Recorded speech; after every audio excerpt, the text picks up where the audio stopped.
Stargate, Captain's Log.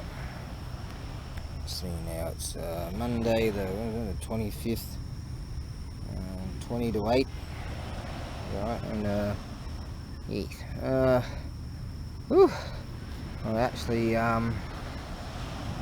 got up at. It took me a week to try to get my hours all kind of alright, and this morning I got up at 4:45 in the morning, and I got some decent sleep. So I was like, I'm gonna try to force myself to stay up till 10:30. Went to the tax office. I'm supposed to go there in March. I sort of let it go. I don't want to go there in the freaking summer. And they said, oh, can't do it right now, but how about we make an appointment for Thursday? I'm like, sweet, okay, we'll do that. Okay, let's see, weather pending. I'm going to, we'll hold the funeral for Potato Cam here, most unfortunate, and then we'll present and promote officially presentation of and give the official title of the Earl of Potato Cam the Third. So yeah, I just received this particular the Earl of Potato Cam the Third, but it's unofficial so far. We have to have the burial and the wake, the funeral and all that sort of stuff, and the presentations and all the accolades. This actually here, this piece here is an authentic piece given by the Earl of Potato Cam the Third as a present of going away into the mega world, into the furtherance, and we'll be able to say goodbye to Potato Cam. The Earl of Potato Cam the Third is actually exactly the same model and year, and yet quite a young buck, quite a young fellow, considering all the damage comparison. Potato Cam's had a pretty rough past tense, a pretty rough existence. But yeah, that's great to just test out right now. I've got the power pack going on here. Potato Cam, when Potato Cam existed, you'd plug in this dealie and you'd have to move it in this position, that position, all over the show, and so loose, and it wouldn't, off case it wouldn't charge. But the Earl of Potato Cam the Third, the slots in nice, and see, I could at one stage chuck this in my pocket and connect this to Potato Cam at that time, and Potato Cam would charge, but eventually got really loose. But in this particular case, I can walk and charge, so that's good. So I'm very pleased that I've got that working. So yeah, I picked this up about 20 minutes ago. So just starting to charge that. Yeah, all depends on, there's a cemetery over there for cameras, so I've got a scoop and all that, so we'll have the official funeral there and all the attendees and all that sort of stuff. So yeah, we've got a bugler and all that sort of thing, so that's good. But yeah, as I say, it might sort of rain. We've had some pretty serious humidity. Yeah, so yeah, I went and grabbed all my shopping bag full of receipts. I've been chucking them in there all this time, and so I went through all that and did all the calculations and all that stuff, and God, I hate paperwork and shit. I'll never be a pen pusher. And then pushing papers. The ramen girl. Yeah, it's day 8 still of the sobriety binge, the sober binge. I'm on a sober binge, mate. Yeah, I'm shocked that I was able to just break that, get through that the hump, the 3-day hump, get over that. Come on, let's get back to it. I was quite saddened actually that I was over there, or whatever, and I had 2 novels that I hadn't. So I'm going through the genre of World War One. I get them from the Gutenberg project, and any book over 25 years gets into the public domain, and then you don't have to worry about copyright issues and all that sort of stuff. And it's great to be able to download these ebooks. Fantastic stuff. And so yeah, I finally got back into reading, and Bullets and Billets. I polished that off, and there's another one I polished off. My Time in a War Zone, I think it was. An English woman. She was a nurse in France and Belgium and all that, and she could actually speak a number of languages. Quite very interesting stuff. So I polished that off, and I was quite saddened by it, you know, like when you get to the end of a book and you savour it, you slow down, and it's like you don't want to get to the last page. But in the case of one of them, it just abruptly ended, you know. I was like, wow. Sometimes, sadly, see, I'm going through this genre of World War One, have been for a while, because so many people were involved. There's so many stories, you know. I'm actually dressed up quite nicely, actually, because I went to the tax office. I figure I might try to look fairly good. You know, there might be some babes there or something. So, anyways, so yeah, I felt quite sad, and so immediately I went back to the ranch, got this on the Wi-Fi thing, and grabbed 3 novels. It disappoints me sometimes that sometimes these chaps were involved in the war, in the Great War, the war to end all wars, and then they sort of later on in later life they write a fictionalization, and it seems so real, and you get a few chapters in, you're like, hang on a second, this seems a bit over the top, and only to look it up and find that it's actually a fictionalization, although it reels off as so real because they've experienced that. So, you know, the wordings, and whether it be nautical or something like that, and nautical language, or, you know, in the trenches, and or the French, for instance, and translation, all this sort of stuff. And sometimes when I look it up and I go, is this real? And then only to find that it actually is, which is really kind of like, oh, I shouldn't have questioned it. But anyways, I went ahead and got a couple more. I'm currently reading this one called Private Pete. See, if you go to the Gutenberg project, or Project Gutenberg, and you find the, I don't really like the way the search engine works. If you find the alphabetical order, just scroll down all the way down the bottom, you'll find World War One, World War Two, all kinds of stuff. And there you'll find plenty of, the scope of it is wonderful. And so this one here, it's very interesting. Private Pete. I don't know if you can see this thing. Oh wait, go over there.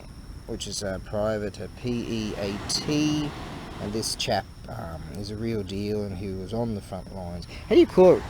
R.I.P? How the hell do you pronounce that? But apparently that was a really good show.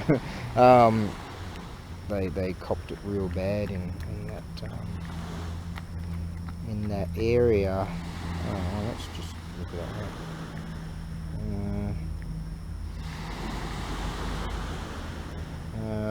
How the hell do you pronounce that? Pronunciation. There we go. These things have these little things that'll these little voicey things, don't they?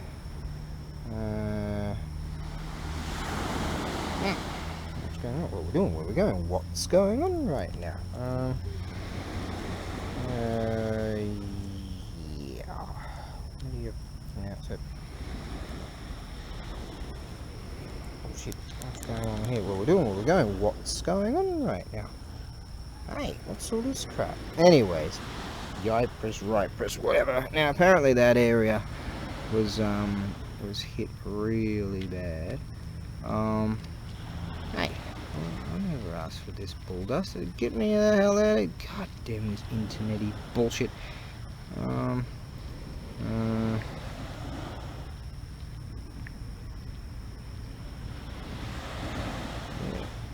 just keeps taking me to this bullshit. Hey, whatever. So some assholes have just put up some bull dust, and then you can't get the fuck off. Right. Who cares? Anyways. Right, so yeah, I was like, man, I've got to get some more of these ebooks. Just basically staying occupied. Every day I'm doing stuff, you know. It's like I've been saying I'm gonna go and do that tax thing and get that out of the way. And as per usual, every year I'm 6 months late. But you got like 3 years, so it don't matter, you know.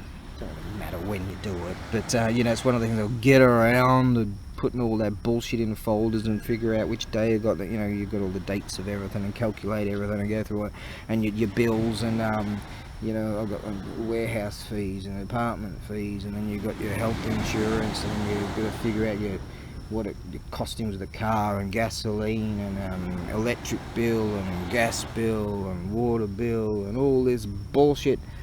And I don't want to figure all that crap out. But alas, when you're sober, you there's some kind of will that's within, and it's sort of like, you know, you find yourself like going, oh, you're walking along, oh, there's a bit of scrap of whatever on the ground, on the floor of the apartment. Oh, I'll pick that up and chuck that in the bin. You know, when you're on the drink, you sort of, oh, who gives a who? You know?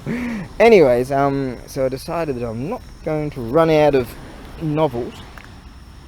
Thoroughly enjoying this one, Private Pete. It's roughly, right now in the book, it's roughly 1915, and they're these Canadian dudes are training. Well, they're in the trenches with the English, so you'd have they're all newbies, the Canadians, and the English are sort of old hands, you know, and they're teaching them how to survive, basically. And really wonderful camaraderie that's going on there. It's beautiful stuff. What else have I got here? I've got Training for the Trenches, so that should be very interesting too. A practical handbook based upon personal experiences during the first 2 years of the war in France. And the third one I've got, at R.I.P, whatever, with Best Dunkley. So and then I've got some files here for parts of a motorcycle, a scooter that I'm gonna get around to doing. So basically it's like with the concept of sobriety, I'm trying to, you know, I've sort of willed myself to do something,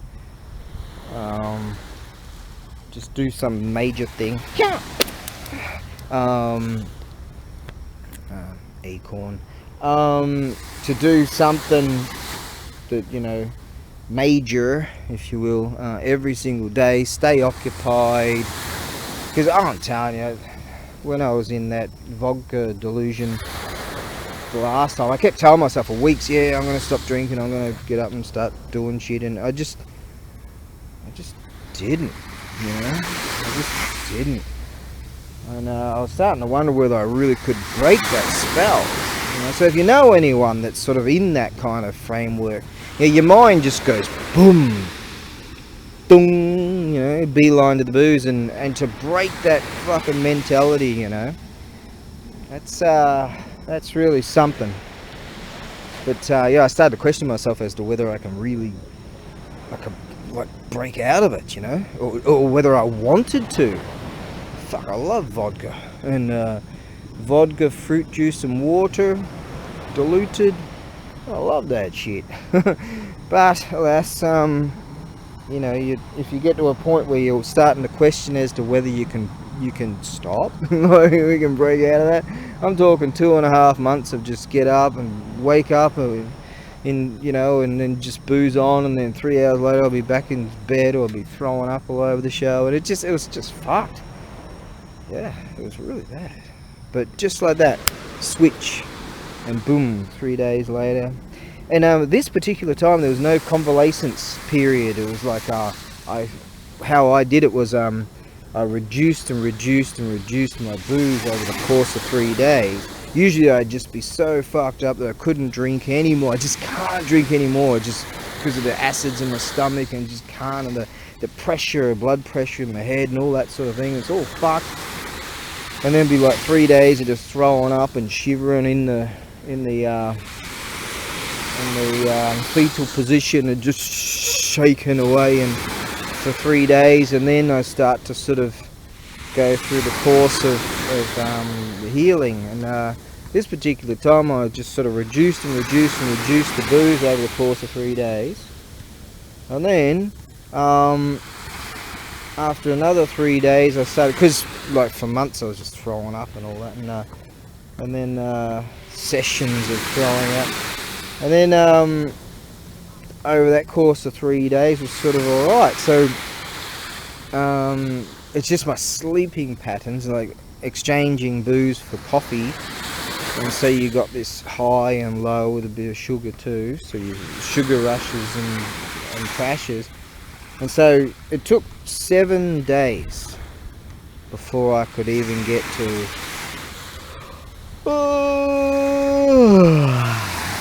this. You know, I'm going to try and stay up till 10:30, as I say. I believe now I'm starting to feel that I can. And then try to get back to regular hours, you know. So that was an issue too, because I wasn't sleeping right. I'd sleep and I'd wake up and it wouldn't even be 2 hours, and I'd be dreaming. I know if I slept, because I dream a lot, you know, coming off the drink. So the plan is to stay occupied, you know, and then heal. And yeah, this thing went off. Anyways, I was banging on about, I didn't even realise this was off. Yeah, so I'd be walking along in the middle of the night and just sort of scrolling along and reading my books as I walk, and just keep that yellow line, that rubber line, that corrugated line thing in my peripheral. And if it gets too dark, I'll just sort of step on it. I was talking about this and then realised this thing was off. And then I could sort of step on it and then just follow it and know that I'm on that, and just for miles I'll be walking along reading this. Get a bit of radiant light from this sometimes, if I leave it like that. And yeah, they go for kilometres in many a direction on the main roads. And so it's a wonderful thing. You can just sort of walk along and just read away for hours, and just walk along to exercise, and exercise your mind, and be occupied, right? Have an occupied mind via the beauty of the savagery of all this freaking practically poetry, this stuff, and just being occupied, because it's like, you know, I can't sleep. What am I going to do? Oh, I could just... This country is like 24/7 booze, man. I only have to walk just over there and there's booze. And you can fall into those trappings, you see. So I like to be pretty fit and healthy and all that shit, you know. That's kind of, I don't know, a functional booze hound, I guess you could say. That's pretty much me. Well, but anyways, I'm on this mission to prove, not just to myself but to others, that you know, because I've been watching a lot of dudes going and interviewing people that are really in a bad way, like really in a bad way, drugs and all that, and it's only going to get worse. It is getting worse. The flood of drugs. Anything that happens in the States, it ripples, man. Then it happens in Europe, and they're like, oh, look, the Americans are doing that. Little America, which is Australia, the sellout country, it's happening there. We've got an ice problem, which is methamphetamines, all that shit. And it's only getting worse. I mean, I'm talking like really bad. And it's going to get really even worse than it is now. And you see these chaps when they go to Kensington Avenue and the streets of Philadelphia, And you know, they interview these people and just see how fucked it is, you know.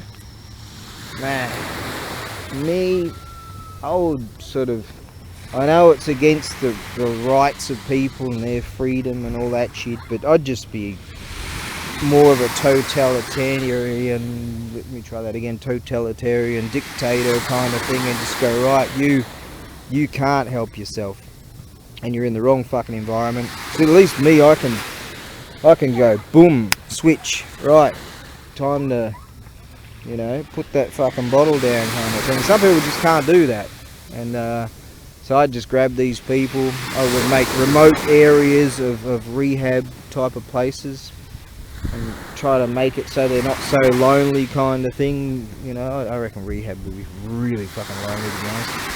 And then get them involved in proper food and get them healthy again and healthy enough, and then get them on like remote areas for tree plantation type of shit, you know, and give them a job to go in northern Canada or whatever and just fucking plant trees or whatever the fuck, you know. And just the concept of being able to do something that's healthy and it's work, great for the environment, so you know, all those environmental people will be like, yeah, and remote enough to stay away from the evils of the drugs, you know, something like that. So anyways, on the micro, on the macro, on the micro, I gotta prove that I can, you know, I can do this. I can go, alright, bottle down, time to sort of sober the fuck up, you know. And so it's all about being occupied.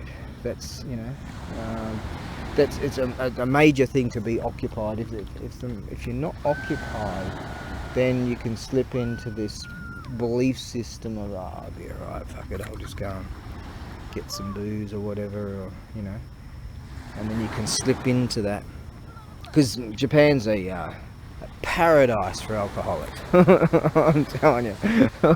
Booze is cheap, you can get it 24/7 pretty much anywhere. But you can fall into that, you know. Yeah, it's true. Well, anyways, this the Earl of Potato Cam the Third. See, the reason why I call it the Earl of Potato Cam the Third is because I actually had a potato cam, a different model, a different type, and I purchased a potato cam when I had money back in the day, new, because the other potato cam shat itself, and which in very much the same manner as that one did, and so I was able to obtain. I wasn't totally pleased with the way it was. Sometimes it would just go all potato cam all of a sudden, and it all go blurry and shit. But I was quite impressed with the amount of work that thing had done over the years, and you know, how much footage I actually took with that, you know. I'd be up in the mountains riding one-handed on my scooter or whatever, all kinds of stuff. And so yeah, it was really wonderful. And so I have it on good authority that potato cam and tab cam,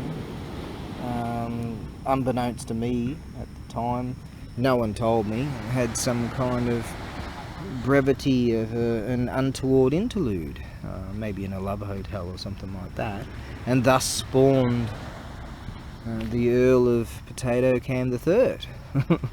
So there you go. And there's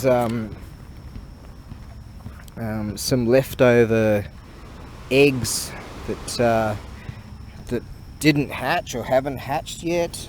I'm not sure. There's one there. There's one there. So they didn't hatch. Yeah.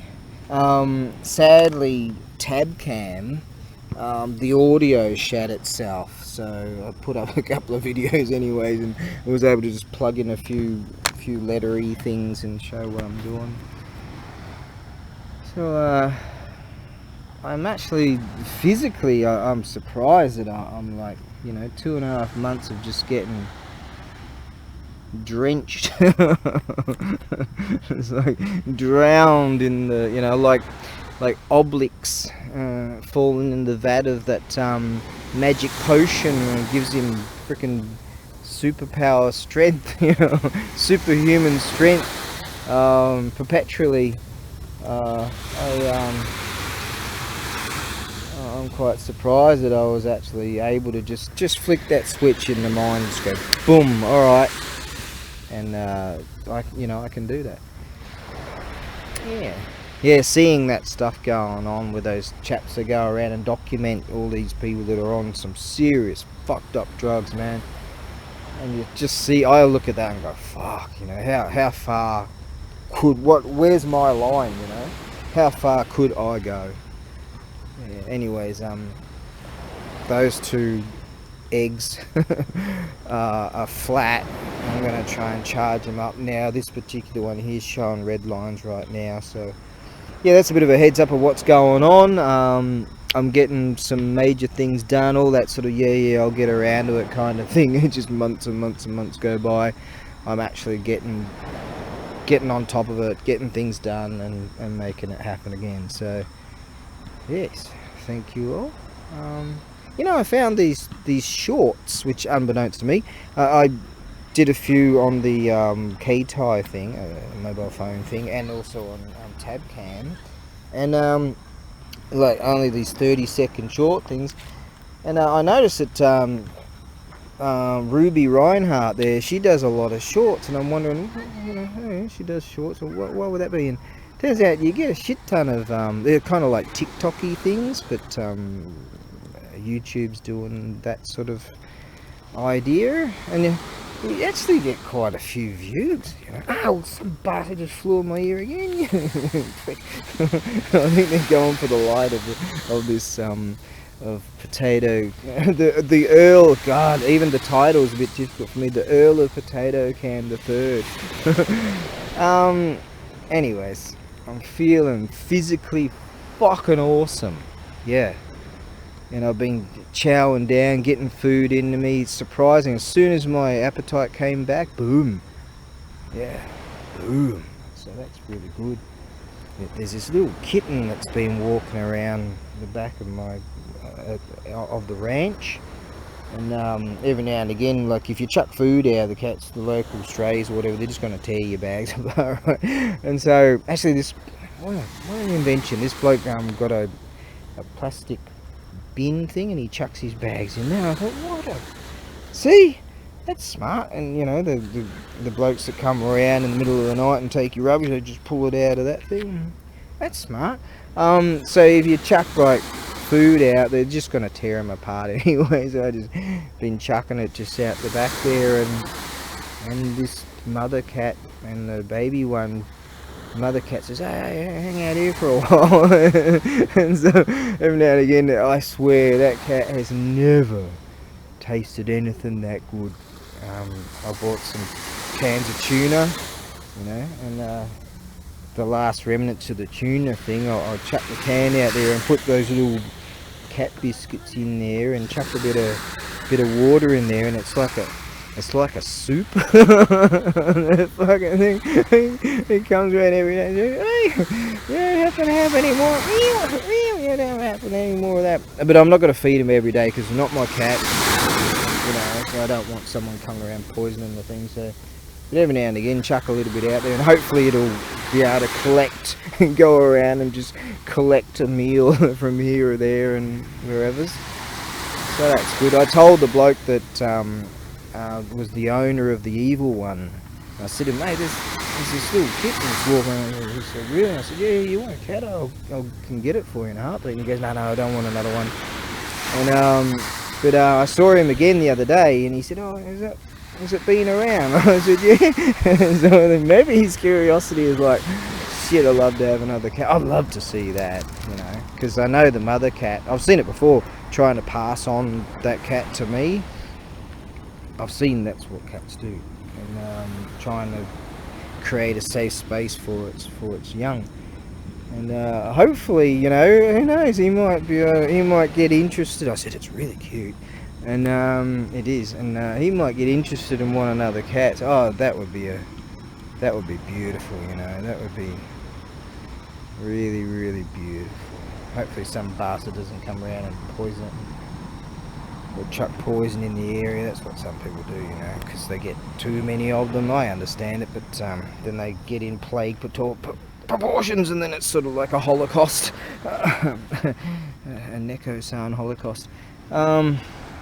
Anyways, I'm going to get back to charging this thing up. Yeah, and game on. On the morrow, I should be able to present something. I'm going to contact our Barb and see if she's interested in this beautiful bell that I've managed to obtain. I think I should give her first dibs on that. She's been buying that sort of thing off me for many a year, and this one is a beauty.